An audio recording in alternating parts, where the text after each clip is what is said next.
How's everyone's week been? Anything interesting this week? You go Honestly, first, just Ocean. getting back to it. Oh, you're I back in got Thailand back. now, aren't you? Yeah, back in Yeah, the when did I get routine. back? I got back Monday. So I've been back for a while. It just feels like a blur, man. I've had mad jet lag, so my hours are a bit Oh, yeah. all over the place. Yeah, I'm not really following like any time zone or. It's just I've like I seen your wake up when I wake stories. up. You've been on that. Been working through the night now. Yeah, Yeah, man. It's been all over the place. Like one morning I might wake up at 5, but then the next morning I'm waking up at like 2 p.m. Hmm. So there's no rhythm. It's just whatever happens. That's how it is right now. You yeah, know what though? I feel like producers we can't get creative at night. I Yeah. struggle to get musically creative in the morning. I always have to start with something, some type of like admin in the morning, because my mind doesn't like woke up fully to be that creative. But in the evening, sometimes I'll get a second win like later on. I'll just be just cooking up nice, just like everything's flowing. And then when Yeah. we do producer link ups as well, I feel like the evenings are always cool as well. Yeah, I think most yeah, producers are probably night owls. They prefer to work, or most musicians or even creatives prefer to work through the night. Yeah. Me, it's a contradiction because I don't mind cooking up at night, but Mhm. I'm more of a morning person. I like to be up early and do stuff early. Mm. mm, So yeah, I don't mind doing the night shift. It's not that bad, but I like waking up in the morning. I Yeah, I don't mm, like hear that. waking up at 2 p.m. Nah, I couldn't do that. I always like to think I'm a morning person, but I'm really not. Like I go through phases. Like I'll be on it, getting up at 6, and then I'll last about a week. But I usually Mm. get up somewhere between like 7 and 8, go straight to the Hmm. gym. So it's for some people that's early, but for like Kira, she's getting up at like 5:30 to go to work. So for her, that's not early. She's like, you get to lie in every day. Yeah. yeah. It's weird that it's kind of like it is more like the majority of people, creative people, do just like to do stuff through the night. Like I remember when we was doing sessions, we'd want to be up early so we can get to the Mhm. gym and do everything, but then artists would be turning up like 2 hours late, getting there at like 8, 9 p.m., staying till like 1, 2 in the morning. Yeah. Um, so it's just like it just made it impossible. But Yeah, I think that's where low key fucked up as being a night owl. Because if you wake up at 6, 7, you have your day, and then you're starting sessions at 8, 9, then you're having a day upon a day, if that makes sense. yeah, Hmm. it's like So that video. so that's when it really doesn't become fun. Yeah, So back then I wasn't enjoying those sessions super late because I had already been up all day. yeah, yeah. What You time do just you get up now? knackered. When I'm in Not my like right now routine, because you've gone back, but when you're in a normal schedule. when I'm in my routine, 6:30 I'm up, Yeah. and I'll And you be in feel bed fresh as soon by. as you wake up. Oh Like, do you man, have to? like it's crazy. Really? I'm like, it's 6:30, bang, I'm up, let's go. Like I'm No way. ready. There is no, oh fuck, man, let me stay 10 minutes. Nah, bro, I'm up. Like I'm jumping, I'm ready, to run. Like I feel so good in the morning. That's why I What's like the doing it. secret, man? Don't know Yeah, what it what's the is. secret? I feel excited about the day when it's so early in the morning. Mm. I like seeing it dark outside and I'm up and then yeah. When I have a good sleep and I get up early, then it does feel amazing. But yeah, I don't know. I guess some people just are like that, aren't they? They just Hmm. prefer waking up in the morning. But when I try to do it, I'm just like, "Ah, I need to snooze for another 10 minutes, and then that snooze becomes 30 minutes. Yeah. Yeah, But it's probably things that I do the night before as well. Like if you're scrolling before bed, that can mess things up. Hmm. And like your routine at night massively impacts your morning, doesn't it? So I'll Do you have probably much of a night routine? it depends because sometimes if I have stuff to do and I'm working a bit later, I'll then like eat later. And like recently, I've been trying to eat a lot. So if I miss things in the morning, then or in the afternoon, then I'm trying to cram like 1,500 calories down at night, and then going to sleep straight after. And I might be on my phone scrolling or something. So I'm not the best to be honest. So I don't have like a solid evening routine. I should do really. It should be like no screens, like 30 minutes before bed. If I want to do something, maybe just read. But yeah, it doesn't always happen like that. How about you? Nah, I wouldn't say I have a night routine. It's kind of just like, oh, I'm tired now. Let's go to sleep. Yeah. about you, Obi? Are you a morning person like that? Like, can you get up real Um, easy? it just depends on the time of year. Winter's like tricky because it's cold. Yeah, For some reason, the thermostat, like you can't schedule the heating to come on in the morning, so you have to get out to turn it on, and that's brutal. That mental just to gotta do that. So yeah, like summertime, piece of piss, 5 6 a.m. because the sun's coming up then, so hmm it's like perfect. yeah, Then winter time is a bit later, like 8 9, something like that. Um, yeah, so yeah, not too bad, not too bad. yeah. I want to be that morning person because when I do get up at 6, I feel like I get more of my day. Yeah, I don't know what it is.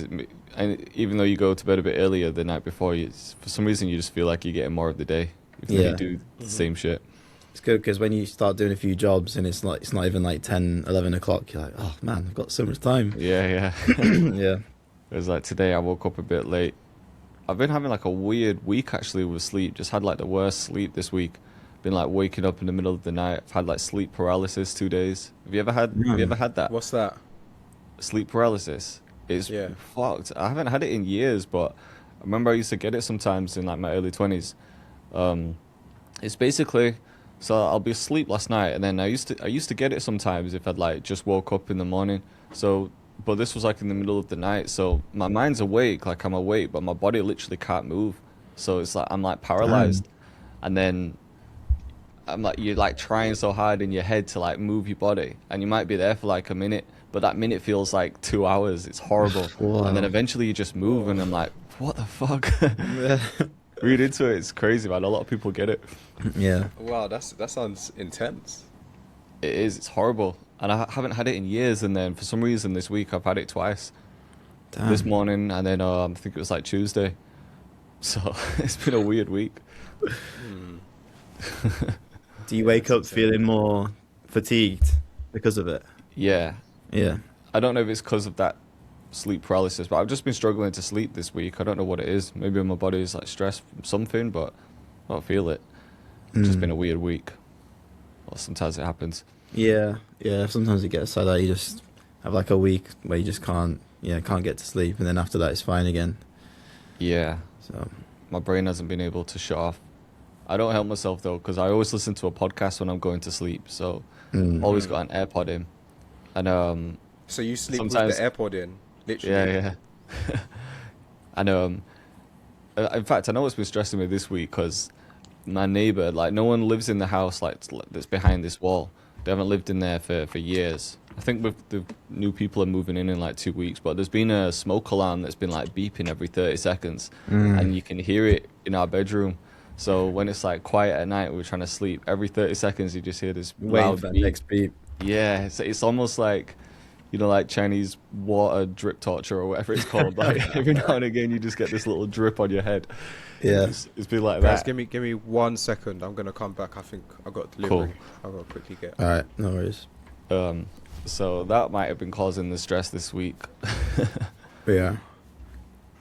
Yeah, I hate that when there's like one noise, or sometimes when I go to bed I'll leave the MIDI keyboard plugged in and it lights up and then it fades. So Yeah, we always just leave the bedroom door open so I can just see this light like pulsing. Like it's very small, like you can barely notice it, but when you're struggling to sleep I'll just be looking and like that light's pissing me off, but I can't be asked to get up and shut the door.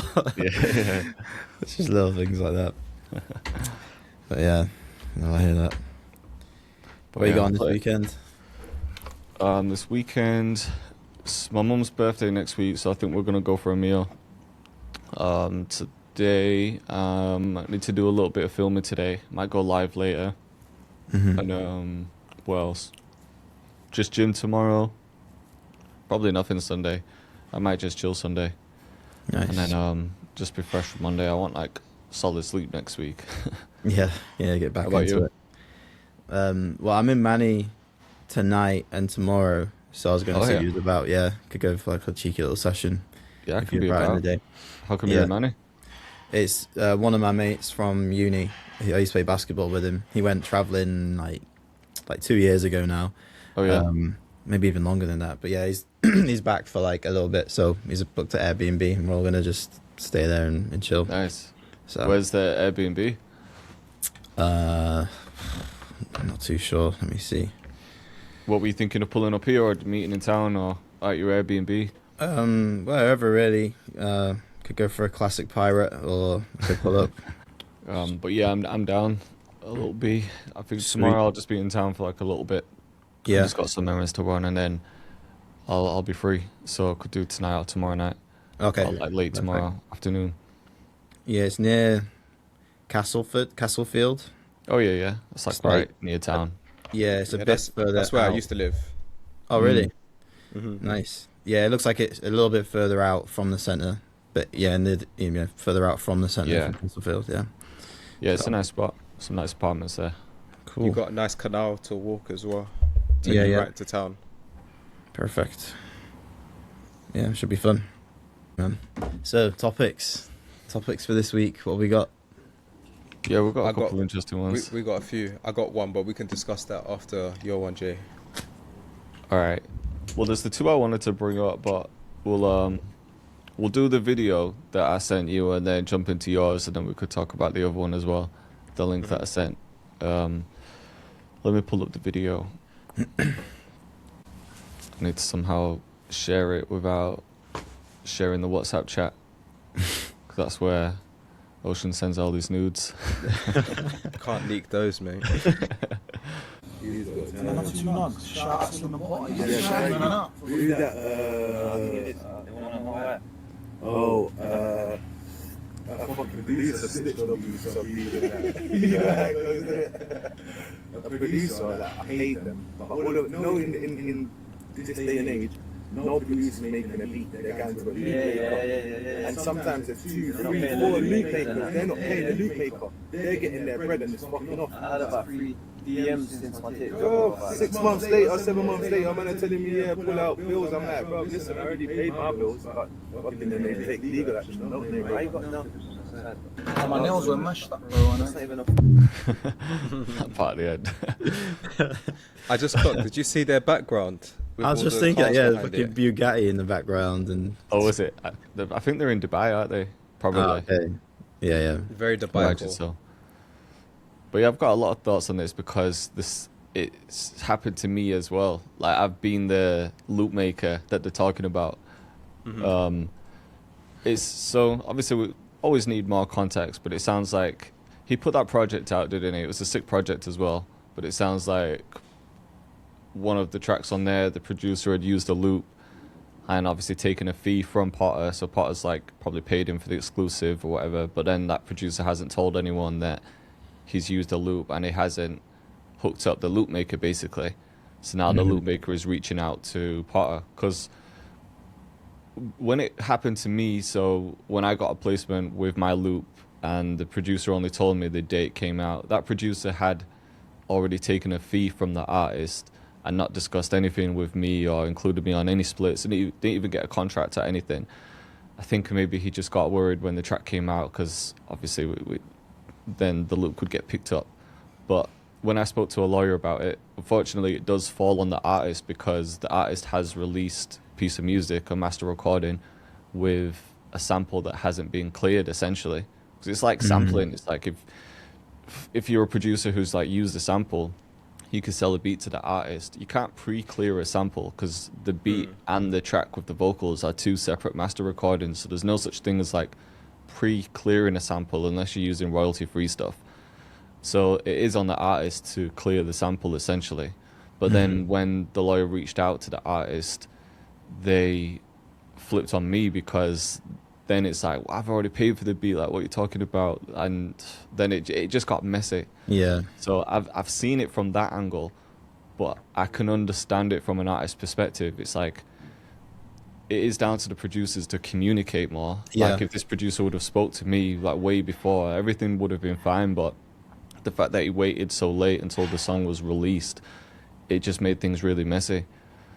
So I do get it from the artist's perspective because like if Potter's like paid someone for a beat and then further down the line a loop maker's like reaching out saying, oh yo, that has my sample, then Potter's gonna be like, well, I've already paid for the beat, what are you talking about? And then when lawyers are reaching out, then they might want to stand their ground and be like, I've already paid, so I'm not paying anything else.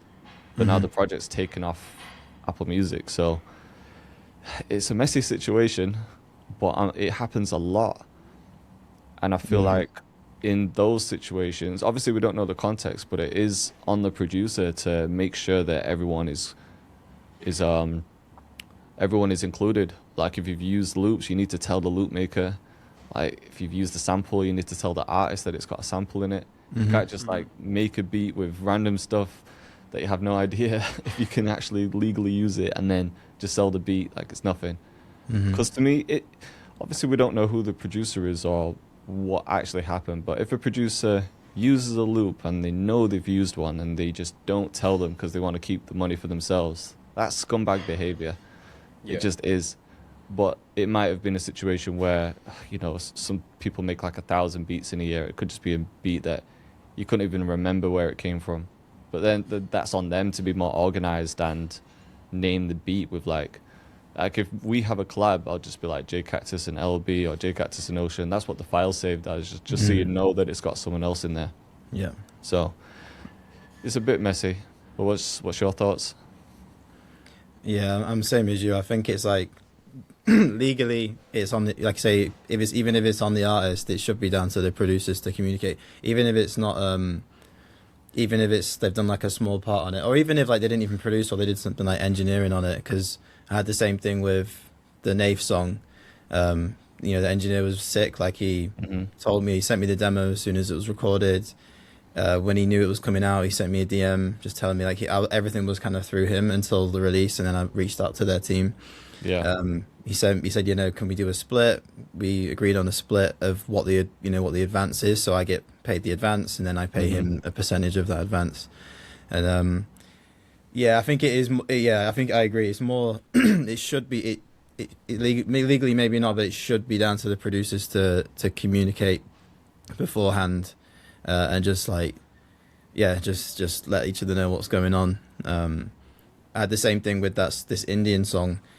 Came out maybe like 6 months ago now, and I didn't know anything about it. Someone randomly just sent me it saying, "Oh, this is your sample." I was like, "Yeah, it is, yeah." And then I didn't realize how many it was quite big in India, so I reached out to the producer who placed it, and it was just a long like back and forth. Like he just wasn't communicating with the artist, and then I ended up just having to. Luckily, we'd just done the producer royalty podcast.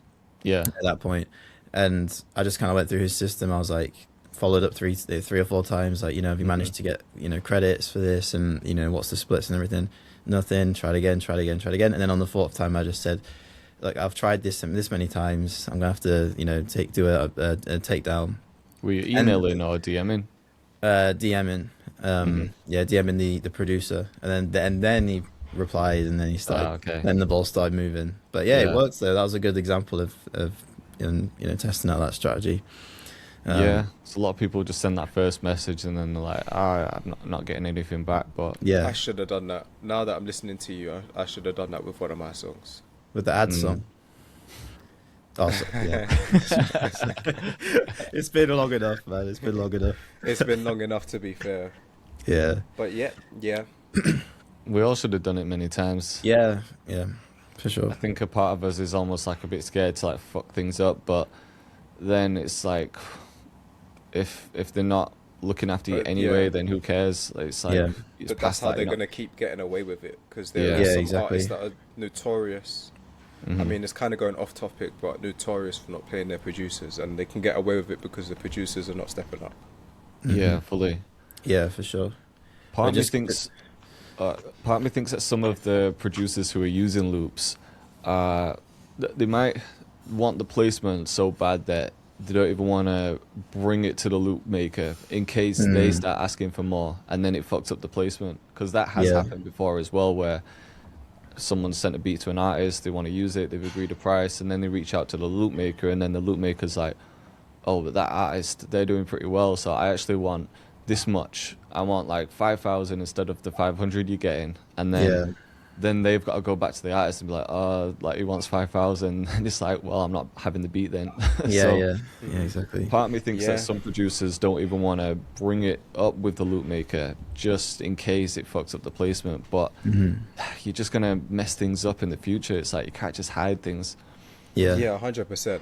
I think it's like a perception thing because, like you were saying, with sampling, if you sampled an old soul sample, Mm-hmm. an old soul song, the artist has to clear it. Mm-hmm. It is done on the artist.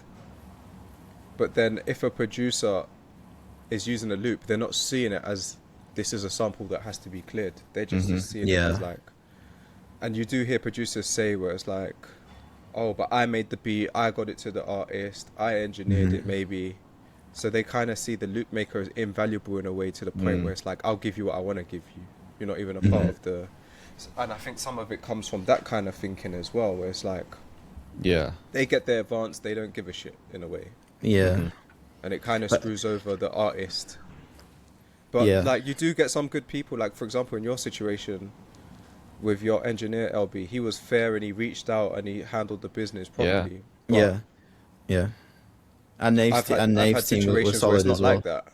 Yeah, exactly. They just see you as the loop maker and nothing else.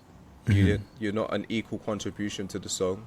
They Yeah. done all the legwork, which may be right or wrong, but at the end of the day, it's seen as a sample if we're talking music business terms. So you have to clear it, or you have to at least tell the artist that he needs to clear it too.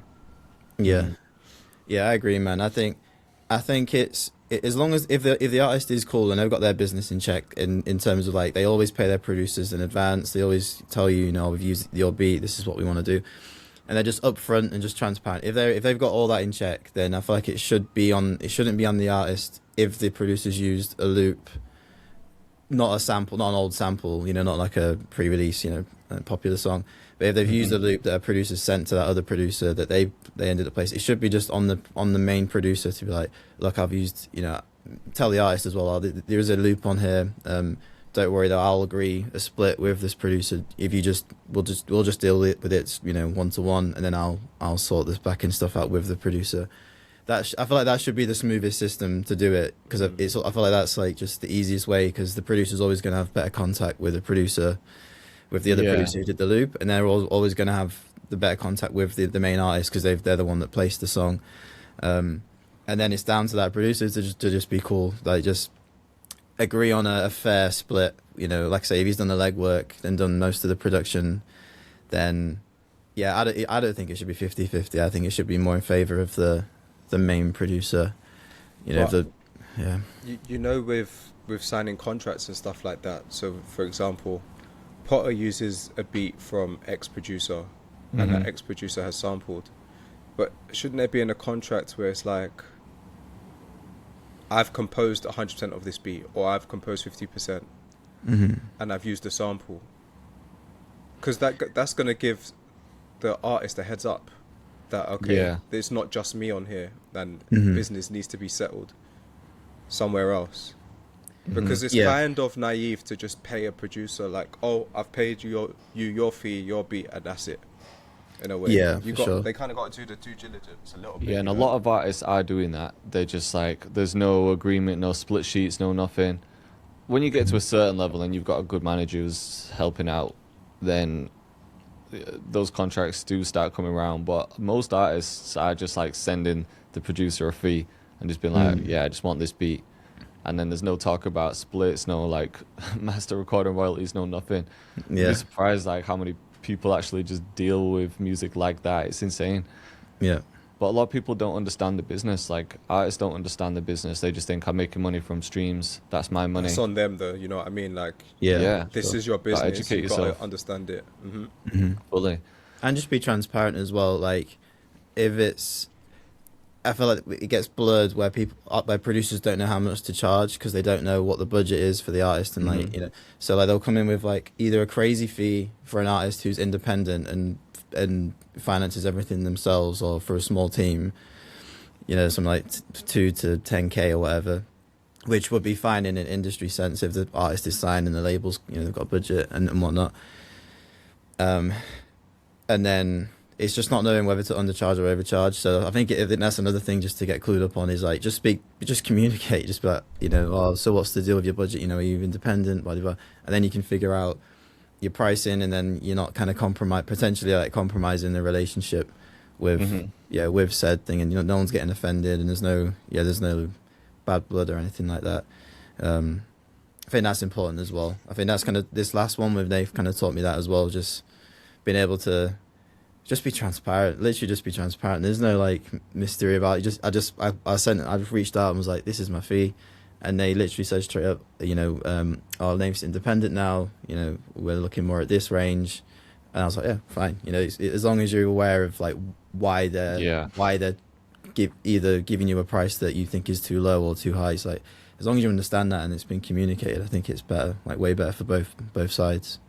Yeah, just have to be realistic. I think people see rappers and see them with chains and in cars and stuff and think, oh, they've got so much money to spend. Like, I want 10K for a beat. But a lot of these artists are hiring everything for the videos. Like, they're not every rapper has that Lamborghini and has that iced out chain and all the latest drip. Like, they literally rent outfits and cars for videos. So yeah, which is fine. Yeah, that's that part of the image, isn't it? In the branding. Yeah, because that flashy stuff does attract some people, and if that's how you want to brand yourself, then that's just what it is. But yeah. I think people like producers need to just do a bit of research on the artist, just check their numbers and see, just have like a rough idea, like realistically how much they are making, because they might have like 100,000 listeners on Spotify, for example, but that doesn't mean they're balling in any way. Like, they might be spending a lot on music videos, they might have a lot of outgoings, like they might not have 10K to spend on a beat. Yeah, 5K, maybe it's or even 1K. Like, a lot of these artists might only have like a few £100 budget. 100, yeah. And if it's a beat that is not doing anything for you anyway, it's not really selling, it's like 300 might be fine for some people. Yeah, I do agree with you on so with splits, obviously most loop makers will send it out and say 50-50 splits, and they don't really even know what they want 50-50 splits on, because they don't also understand the business. They're just like, I just want 50-50. It's like 50 of what? Of like the artist share, like the producers, like what? But I do think that if a producer, like if you get a loop from someone and you've made the beat around it and you've connected with the artist and got the placement and everything, I'm fine with that person getting a higher percentage than me. Because even though it is like half the beat, it's like, I feel like you've done more of the legwork in a way. But at the same time, if that loop maker came back and was like, nah, I'm not happy until I get 50% of what you're getting, I'd just be like, fuck it, just take 50%. Yeah, just take it. Yeah. Like if it was you two, if we made a beat, because we have a relationship, I wouldn't be like, oh, I want 75% and you can have 25%. You know what I mean? I'd just be like, all right, yeah, they're gonna give me this 500 advance. Okay, we'll just split it.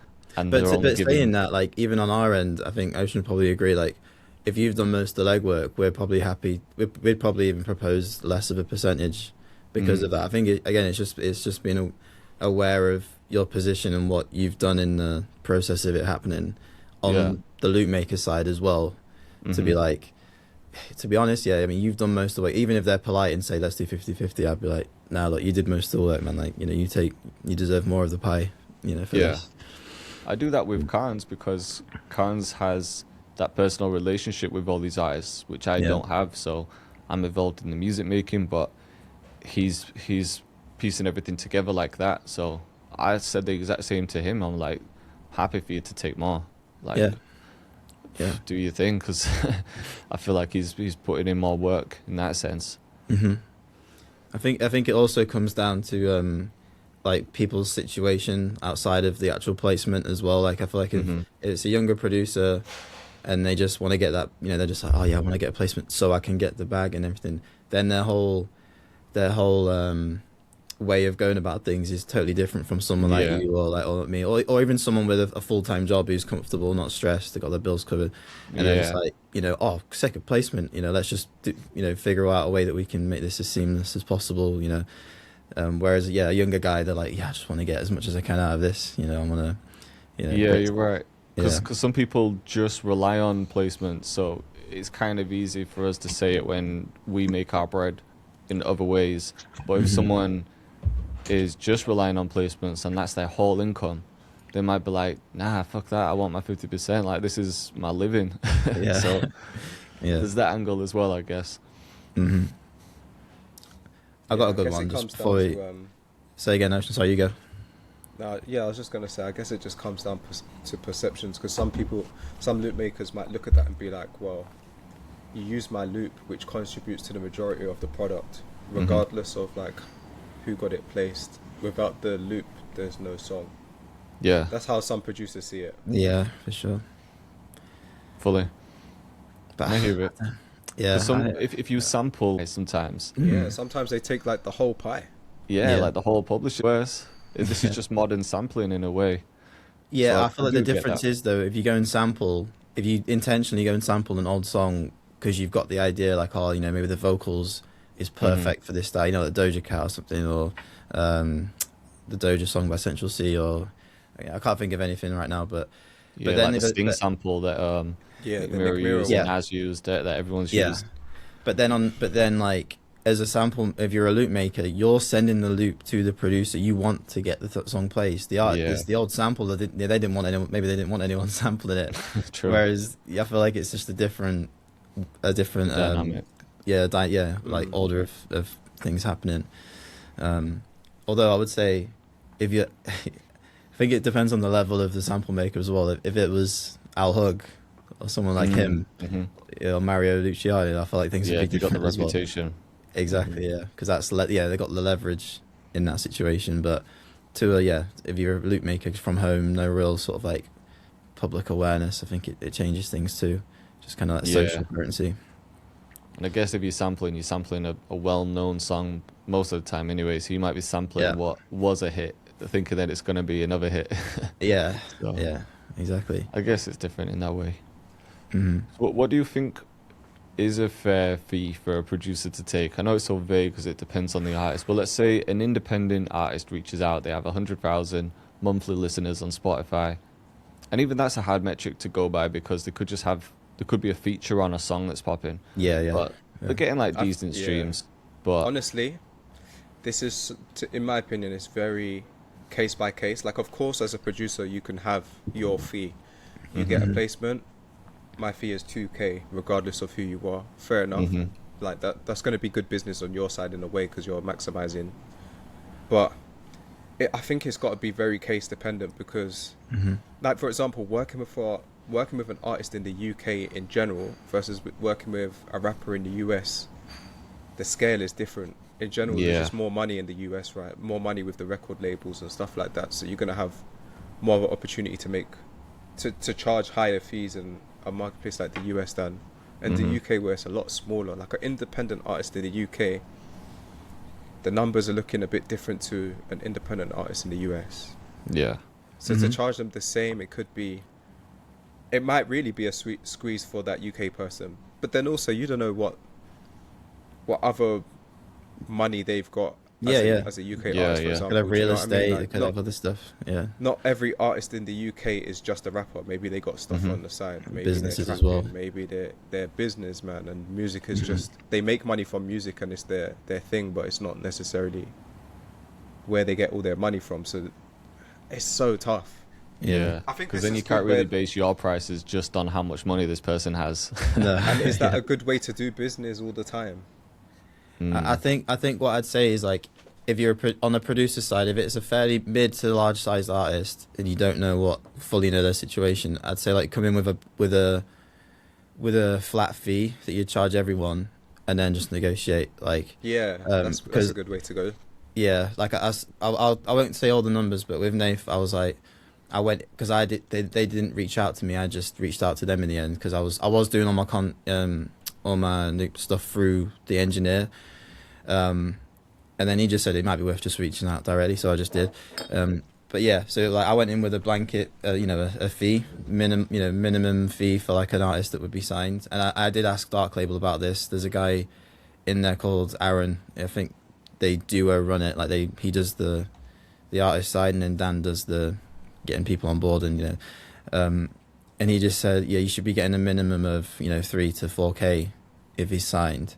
But you just need to do your digging and to see what his thing is. So I just went in with a blanket number. I think it was like 2K, 2.5K, and then assuming he was signed, and then I was like, let me. Then they just came through and was transparent and said, oh, he's independent now. Budget isn't. That's not the kind of budget we're working with. We can do this number instead. And then I was just like, yeah, it's cool. So I think like a much lower number for an independent, and then for a signed artist, again depending on their size, anywhere between like 2 to 20K. You know, if it's like Drake, it's going to be up there. But if it's like a smaller guy, yeah, it might be a couple of K. Yeah, I think some cases it's probably going to be obvious. If the Drake, Taylor Swift, Bruno Mars, these kind of people are knocking on the door, you can definitely charge more because the song is gonna do something. Whereas like on the lower end, for artists that haven't blown up yet, or you know they're independent, less than 100K, sometimes it might just have to be a bigger split on the back end rather than a bigger advance up front. Yeah, for sure. Yeah, that's the other thing as well. If you can negotiate a good split on the master, then you can reduce your fee quite a bit. Like even if it's no fee, if it's a song that you know might do well, and they're like, oh, I don't have a fee, but I can give you 50% of the master. You might be like, you know what, 50%'s a nice portion of the master. No producer really gets that, so I might just take that. Yeah, exactly. But if they're like, oh, we've only got this, I don't know, you could charge like a high fee and just get a small percentage. You could reduce that fee for a bit more of a percentage. Like when they're independent, you've got so much room to work with. It's different when they're with a label, because the artist is only keeping like 20% of their master anyway, so they've only got that 20% to play with, so that's why you only end up with like 2 to 5%. But when they're independent, it's like anything's negotiable. Yeah, for sure. So yeah, I think that take home would be, if anyone's like it's not too sure, I think just read the room, you know, and figure out who you're working with. If it's someone who's an artist who you're close with, like, you know, that's totally different from a bigger independent artist who does, you know, is more sort of like got their stuff, you know, down. So just case by case, do your due diligence beforehand. And Maybe, go from like there. you were saying, just reach out to some people who might have been in a similar situation, or get a lawyer to help you with the negotiation. One that you trust as well, you know, not just like, you got to be careful with that too. If it's the lawyer of the artist, then it's not in your favor, for example. But, Yeah, it can be better to have someone to deal with it for you, because those conversations can be awkward to have with artists. But if you have a lawyer reach out, for example, it's just like when the artist is saying, oh, what's the deal with this beat, you can just be like, oh, I don't handle business, like my lawyer usually does it, so I'll get him to reach out, and then they just talk about it, and then nothing really falls on you. But it can be expensive to have a lawyer, although some will work on a percentage basis as well. But even if there was just someone to be as the middleman, it doesn't necessarily have to be a lawyer. It could be like a friend who's a manager in a way. Yeah. Just someone that might be more confident having those conversations. Yeah, for sure. Yeah, that's it. So yeah, cool, man. Who's doing the next topic? Ocean, you got a couple? You have one. Me? Okay. Yeah, I got one. I can put it in the WhatsApp if. Is it a video? Yeah. Yeah. We'd even talk about Potter saying that producers aren't making the beat; they're just using loops. That's a whole other conversation. True. Yeah. Literally. I'll do it here. I'll copy this. All right. So yeah, I saw this video. You seen it? Yeah, I saw this pop up. Yes, I think I've seen you liked it actually. I'll play it. Of silence for mainstream music. Rest in peace. It is officially dead, and I got the data to prove it. Splice and Media Research just dropped their Sounds of 2026 report, and this is some of the most important music trend data that we've seen in years, especially if you're a producer. Just take a quick second and see if you can guess which genre had the biggest growth in 2025. If you guessed Afro House, you're right. Afro House is the sound of the year, an astronomical 778% year-over-year growth. That's 6.6 million downloads. Now, I dare you to guess which genre came in second in terms of growth overall. Speed Garage. Garage. That's that 625% year-over-year growth. That's 3 million downloads. I mean, y'all, this data is telling us something. But if we're talking about the king, the head honcho, the number one genre, the crown still goes to hip hop.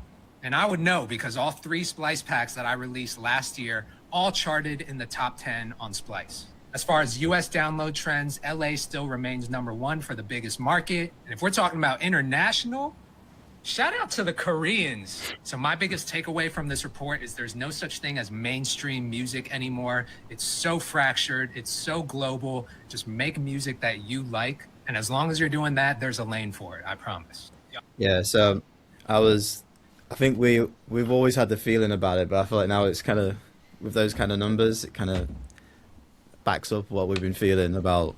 Not, there's not really like as many big names that everyone knows anymore. It's all kind of niched down, and everyone has their own sort of like circle of music that's kind of separate from others and whatnot. So that data from Splice, is that what people have been searching for on Splice? It's what they've been downloading. So like Okay. like Afro House kits and Afro House drums and samples and stuff. Yeah. That's kind of what's been the biggest growth over the year. And I see it, man. I've been listening to way more Afro House this year, or last year, sorry. Even just making a few things here and there. Yeah, what do you guys reckon? Speed Garage is interesting. Speed, yeah. I don't know anyone that I makes mean, Speed Garage. honestly, when I went to Coachella last year, I noticed the lineup was just it seemed different. You know what I mean? There was tons of UK DJs there playing Speed Garage, which to me is crazy. We're in Coachella, we're in the US, and the Speed Garage is getting played, and the stages are packed. And Drum then and also bass as well over there. the on the headline stage, I hardly knew anyone. I had to go back and look and see, oh, okay, yeah, she does this kind of music. Oh, there's this Mexican guy, he does this. It wasn't as obvious, you know what I mean? So Right. it definitely, in a way, feels like there's loads of different pockets of music out there. Of course, the mainstream, in a way, can never actually die. There's never going to be a day where pop is dead, you know what I mean? There's always going to be a Taylor Swift, a Bruno, a Lady Gaga. Yeah. But I definitely feel there's a rise of these niche kind of musics, for sure. Yeah, I agree, man. Because we were more so mainly just looking at like the hip hop scene and like the drill scene, weren't we, before? But I think we didn't even like think about the sort of like entire sphere of music as a whole. But it does feel like things just kind of have got their own audiences now. Everything's kind of split, but in a good way though. I think it's nice that everyone has kind of their own, almost like just kind of group of people that all listen to the same stuff. Feels. I even see it on TikTok. Like my TikTok For You page is very much niche down to me now. Yeah. And when I'm looking at these guys, they're huge. They actually are huge in our scene. But if I mention a name to the everyday person, they're gonna have no clue who they are. Yeah. Yeah. Exactly. Yeah, that's it. But they're massive and they're doing their thing. You know what I mean? They're killing it. Yeah, that's the thing. It's not even a problem because it's not like anyone's like, obviously there's always going to be the struggling artists that trying to figure things out, especially on the business side. But even on, the fact that stuff is more segmented, there's people are killing it in every niche now. So it's like, yeah, it's doable to do it now. It's not, you don't have to go for the pop stuff, or you'd have to tailor your sound into a certain lane to see success anymore. Yeah. Yeah. Yeah, it's interesting, man, because when I first watched it, I was thinking, well, if that's just data on Splice, like, what does it mean? Because other genres where people don't use Splice as much, that could be really popular, but I feel like it is the biggest platform for samples, and everyone is sort of using samples like that these days. It feels like it anyway. I guess like the only genre would be like rock or something, where people record it, in studios and like as full bands. Yeah, like live instruments. It might be better to go off. I was gonna say Spotify data and streaming and stuff to really see the patterns, but then even with that, low key, it's always gonna be skewed in terms of the mainstream. Yeah. Because the underground is not gonna get that much streams in comparison.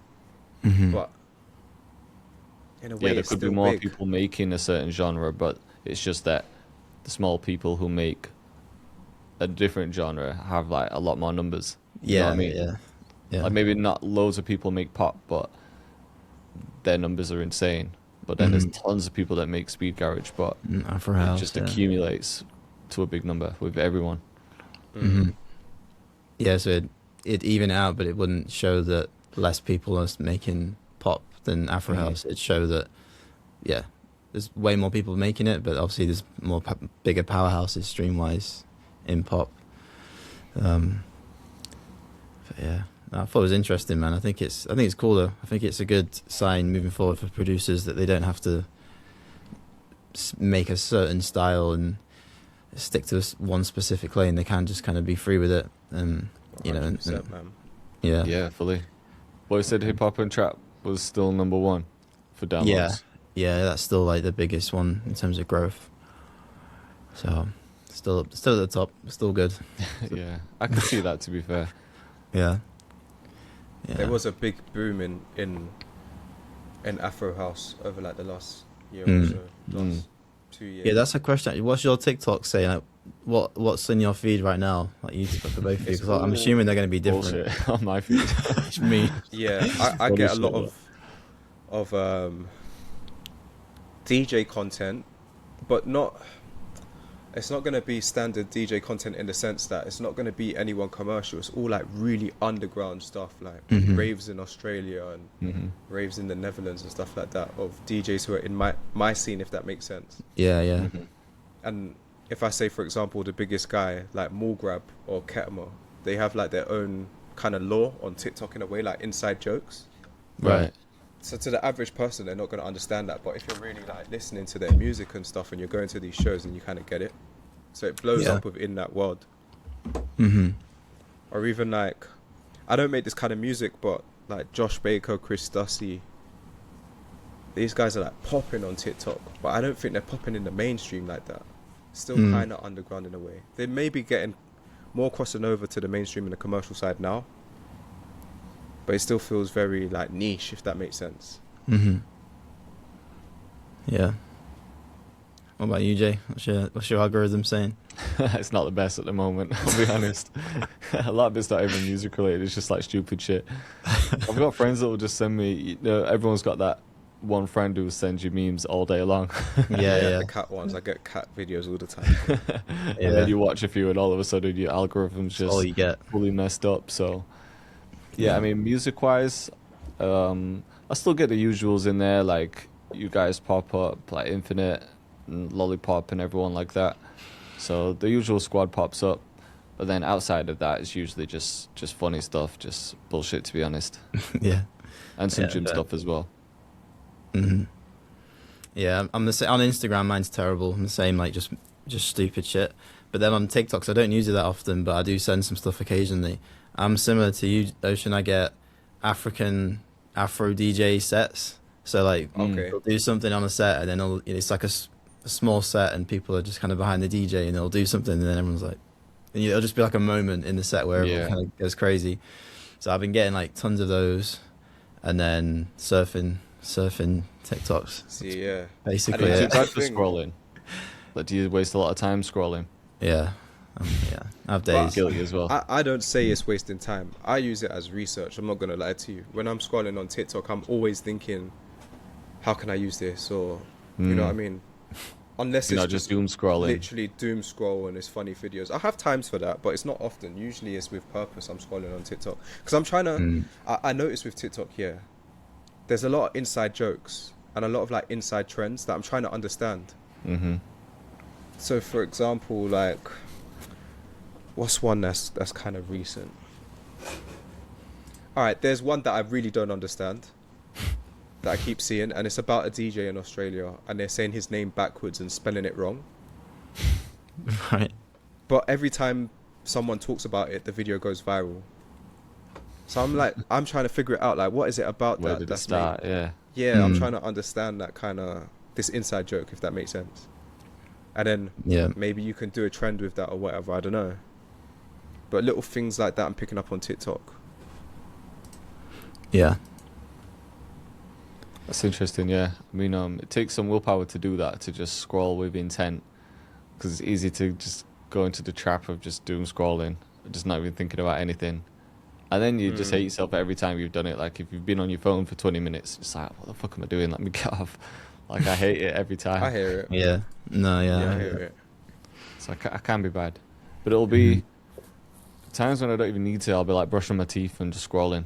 Because it's like our concentration has become so shit now that we can't even just do one thing. We need to constantly have like multiple things on the go. Stimulation. Yeah, if I'm eating, I need to be watching a video.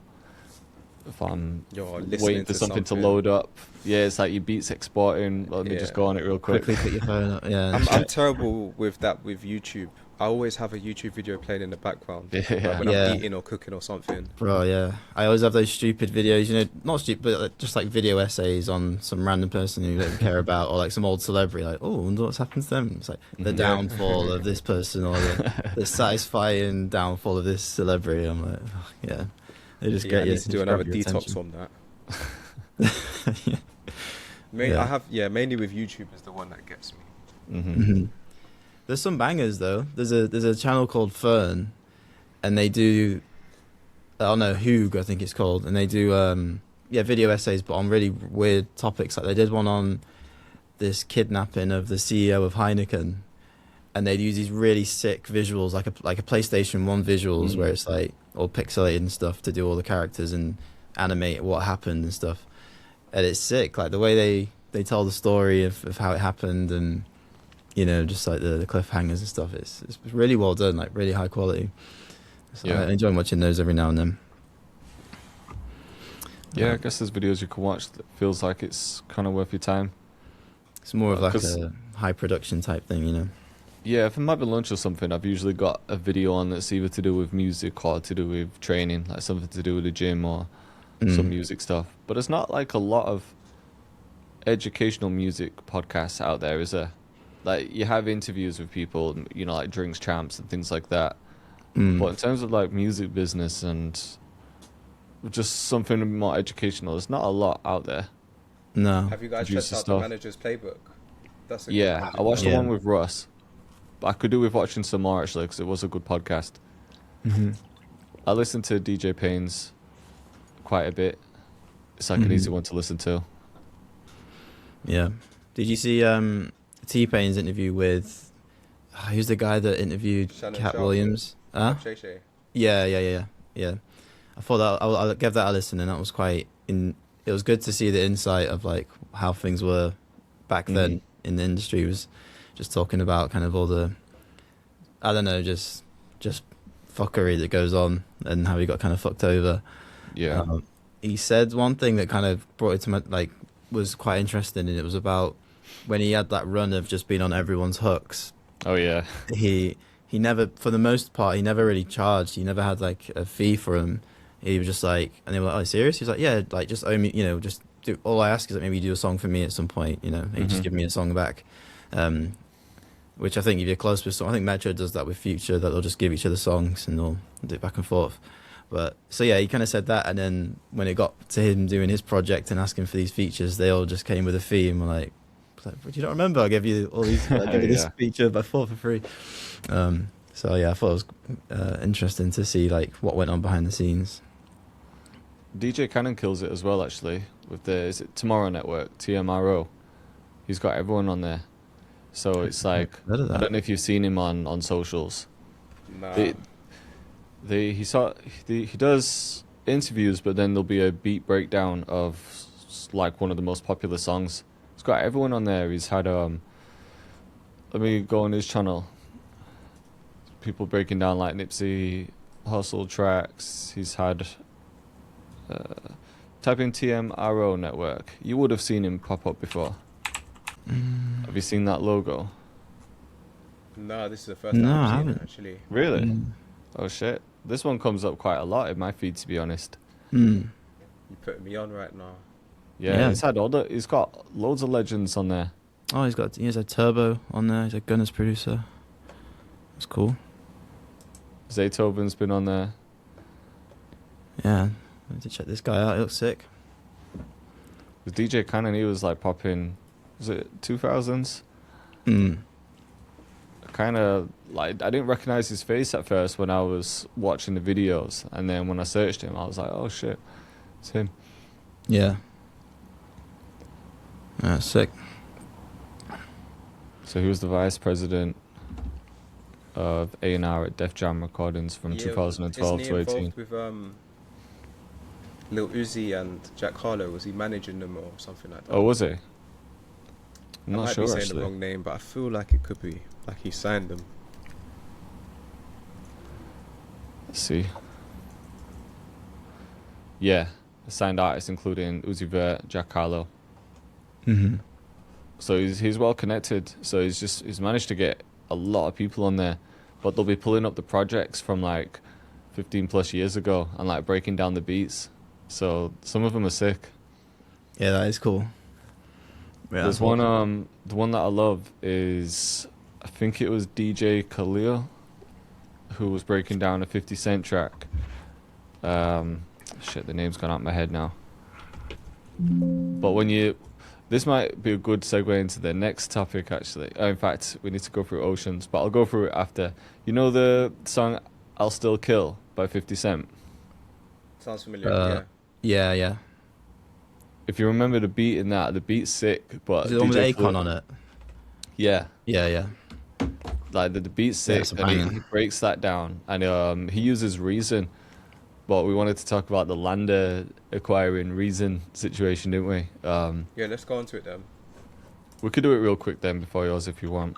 But yeah, I tried to read into it like a little bit, but I only knew because I used to do some work with Lander, and they reached out about Nam to link up there, and then they were just mentioning, I don't know if you've seen, but we acquired Reason, so there's like a lot to talk about.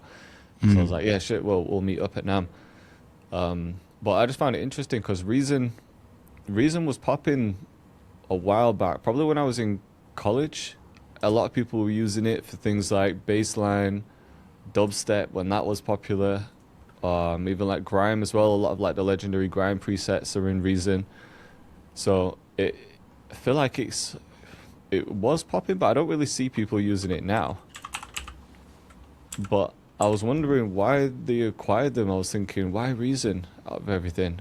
And they did have this like legendary like rack set up, like the way, I don't know if you've ever used Reason, but everything kind of looks like a channel rack where like the plugins are just kind of laid after each other, and you can only get those ones like in Reason, and then you can flip it and like route everything like you would in a studio. And it was pretty cool for like sound design. So a lot of people loved it for like bassline and stuff. So I think Lander wanted not to just like stop Reason and create something new. It's still going to be like Reason, but then you'll have access to like Lander's tools within Reason.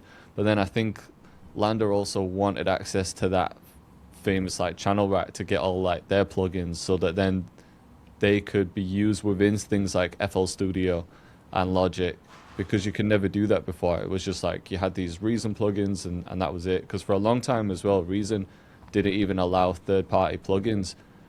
Maybe like 10 years ago they started it, but for a long time you couldn't actually have third-party plugins. But everyone loved it because of their like stock sounds and the sound design you could do in there. So I think from what I read, with them merging, obviously people who are using Reason will have access to like Lander stuff, and you can distribute music straight from within Reason. But then also Lander will have access to that sort of channel rack where they can then create it, I guess, to be a bit of like a plugin that you can then use within FL Studio. So you'll get access to the Reason technology, but within whichever DAW you're using. Yeah, that's pretty cool. Is it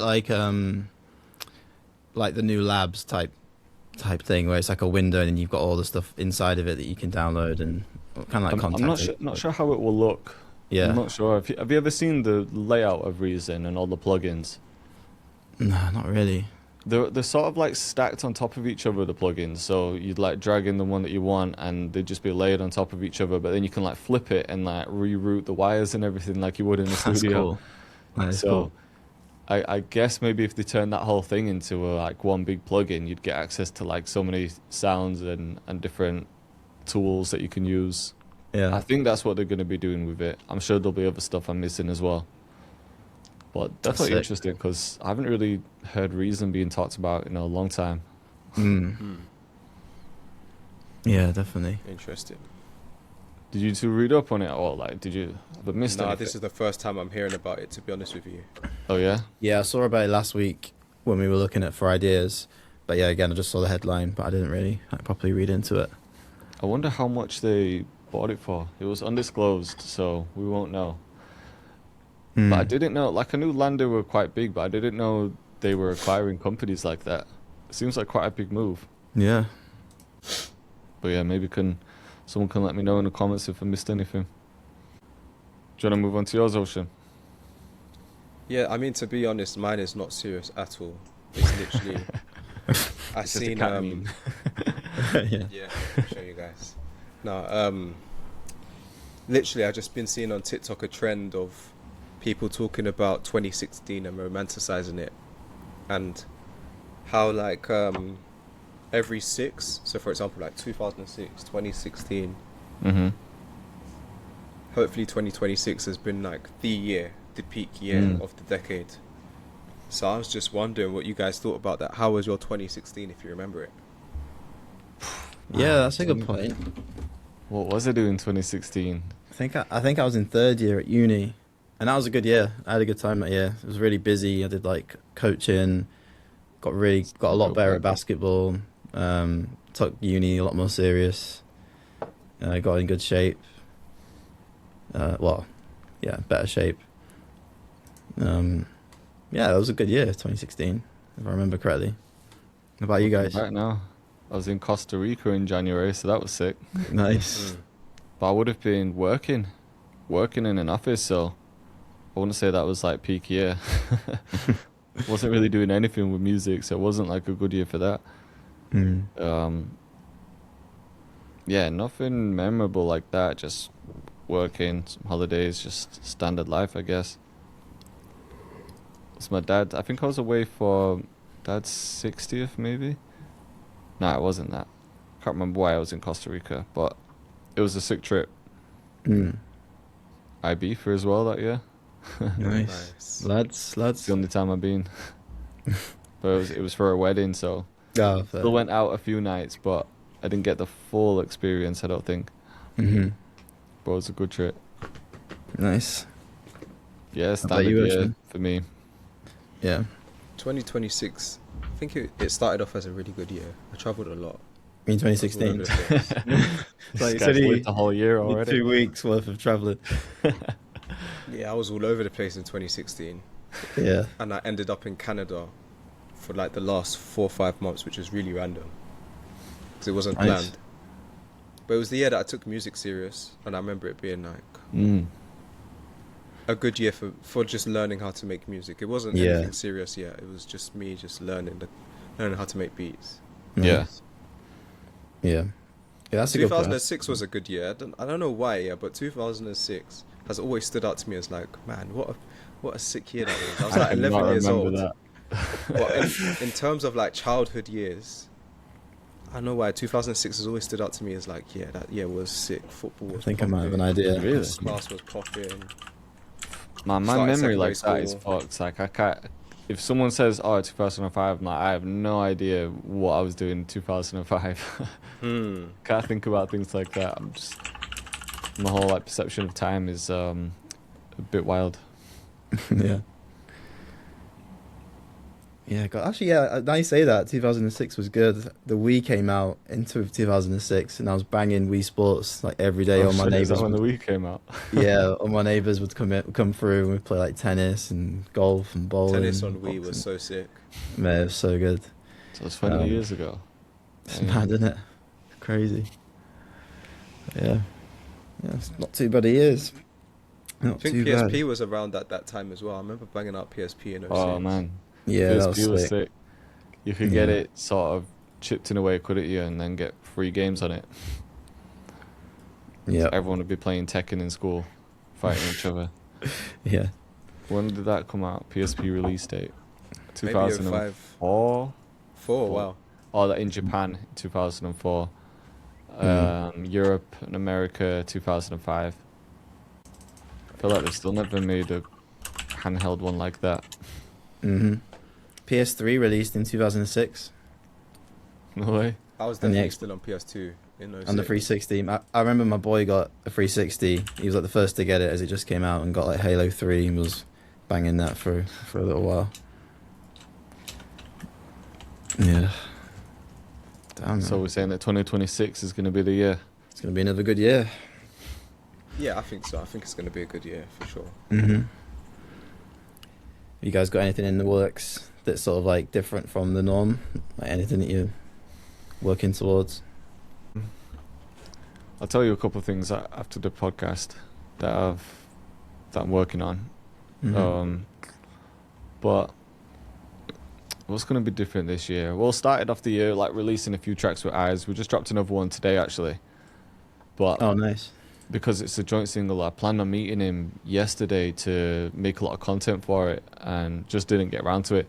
So because I'm away next week, I've just had some things that I needed to work on. So now I'm Mhm. like, fuck, we haven't really got any content. We've got like one piece that he recorded here, but it's not enough for what we need.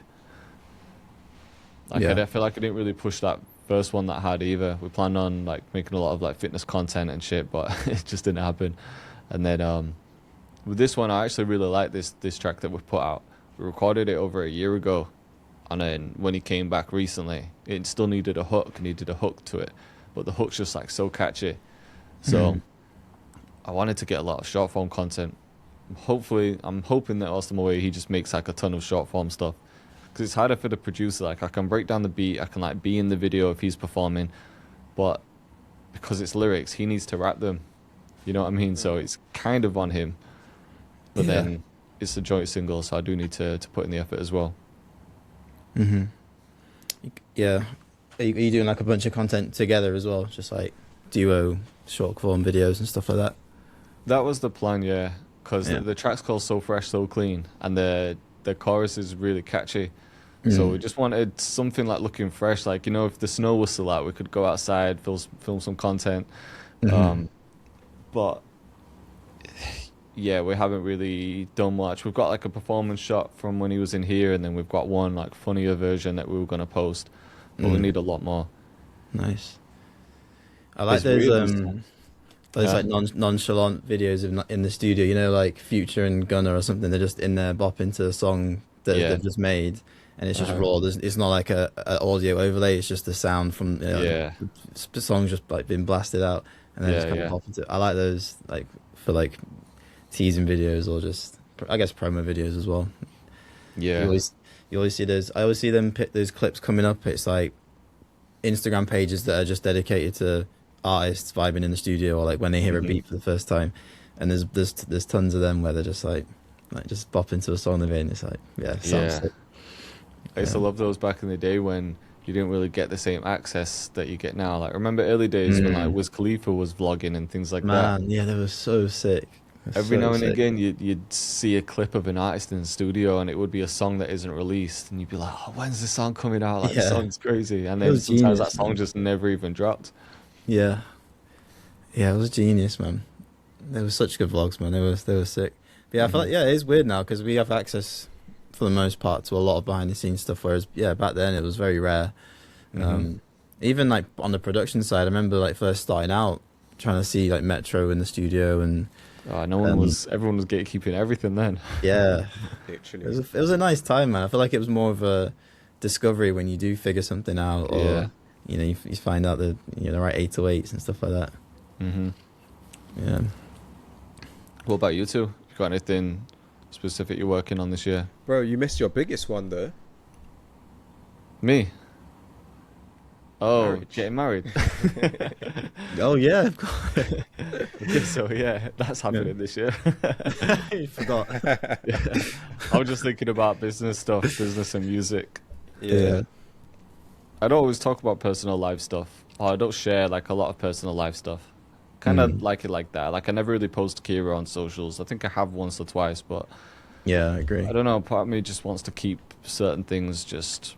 This is life, private life. Like people don't have to see everything. You know what I mean? Yeah. You give enough away, so it's like keep Yeah. that stuff separate. hmm Yeah. But yeah, I mean that's in June. We've got it booked and everything, so Sick. we'll be sick. I think I told you what I was doing, didn't I? Because we're not Yeah. inviting everyone. We just had the funds to spend on ourselves, so going all out for it. It's like we're flying business class to the Seychelles, getting married Yeah. there, then going to the Maldives. It's like when do you get a chance to do that? and it's Yeah. because I'm not inviting people. So it's pretty selfish, but I like it. Yeah, you can Yeah, always it's do a gonna be party good. afterwards as well. You don't get wedding rates either, then you get normal rates. Yeah, of course. Hiring a I'll do venue. something when I come back and invite Mm. everyone. Maybe just hire a venue in Manny and just get people around just to have a little bit of a party, but Yeah, nothing crazy. So I'll shout you for that. cool. Yeah, sounds good, man. Hmm.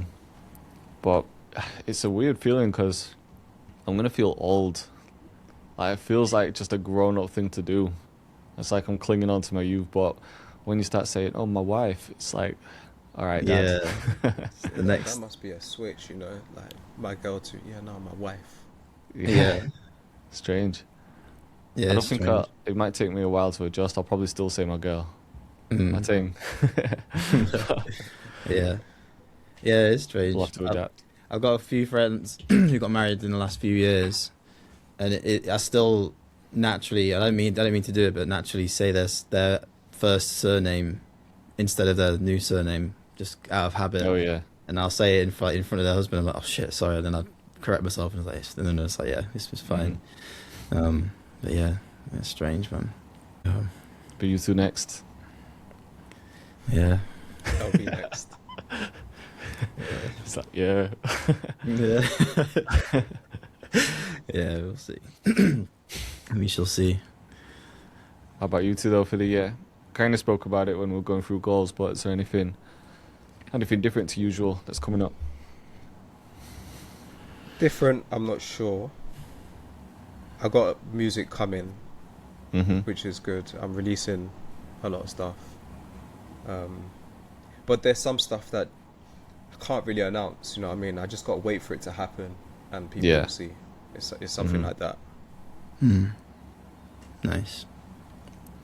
Anything Yeah. for you, Obi? Yeah, I've got like a little thing in the works that could be cool. It's not confirmed yet.